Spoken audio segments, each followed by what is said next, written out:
Ever looked at an ancient inscription and wondered what stories it holds?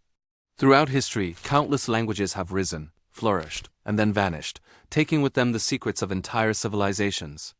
Today, we read diving deep into the fascinating world of lost languages and the brilliant minds who are bringing them back from the brink. A language dies about every 2 weeks. When it goes, it's not just a collection of words that disappears. It's a unique way of seeing the world, a repository of history, poetry, and knowledge. Think about it, the stories of our ancestors, their triumphs, their fears, all encoded in sounds and symbols. When that code is lost, a part of our shared human story is erased forever. So, what makes a language disappear?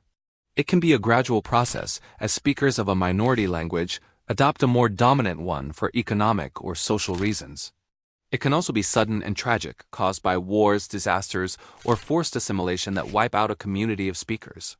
The Library of Alexandria's destruction wasn't just a loss of books.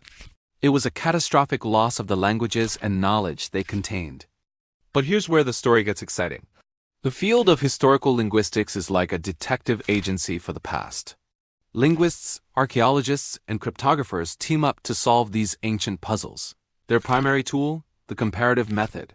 By comparing a known language to a mysterious one, they can spot similarities in grammar, vocabulary, and sounds. It's like finding a family resemblance between distant cousins, allowing them to slowly reconstruct the parent language. One of the most famous success stories is the decipherment of Egyptian hieroglyphs. For centuries, these beautiful symbols were a complete mystery. The key was the Rosetta Stone, discovered in 1799.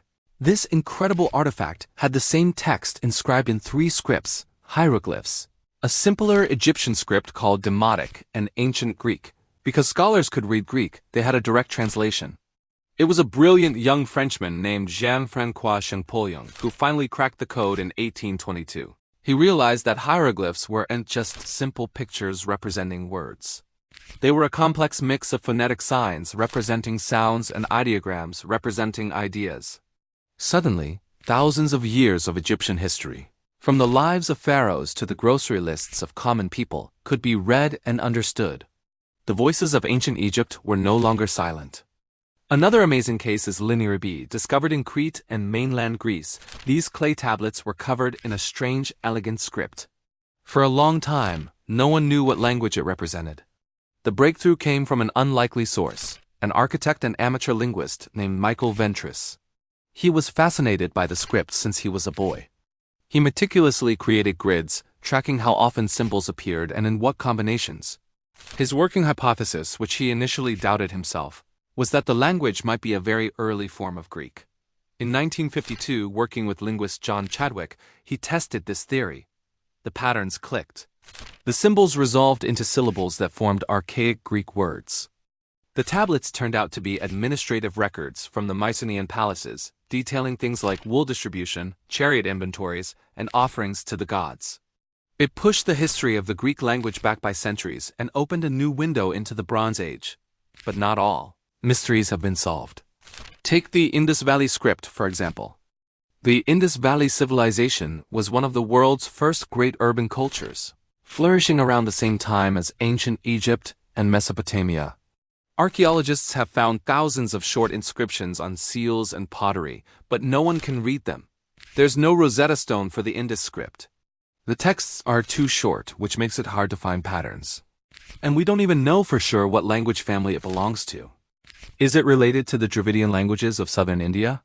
Or is it an isolate, with no known relatives? Cracking this code would revolutionize our understanding of early South Asian history. Then there's the enigmatic Rongorongo script of Easter Island, or Rapa Nui. These beautifully carved wooden tablets are covered in unique glyphs. According to local oral tradition, only a select few could read the script, and the knowledge was lost in the 19th century due to disease and the slave trade that devastated the island's population.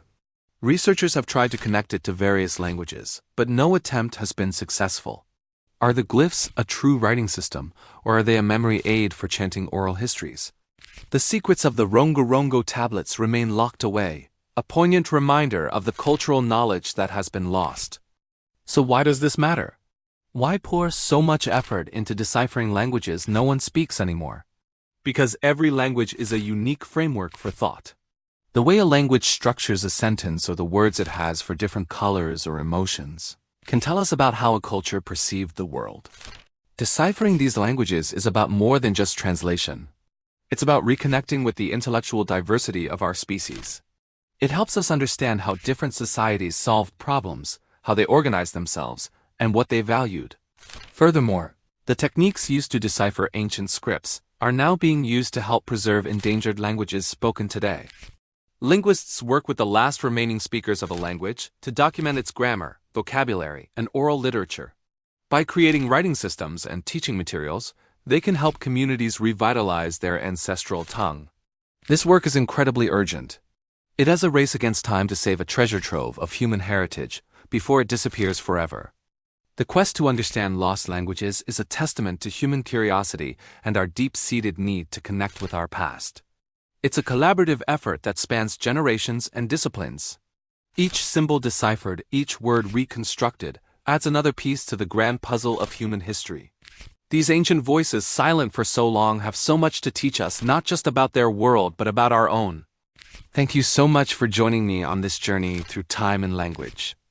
If you found this fascinating, hit that like button and subscribe for more deep dives into the mysteries of our world. See you next time. Don't forget to purchase our digital magazines. Digital magazine Wonders of Nature. Fascinating articles. Stunning photographs.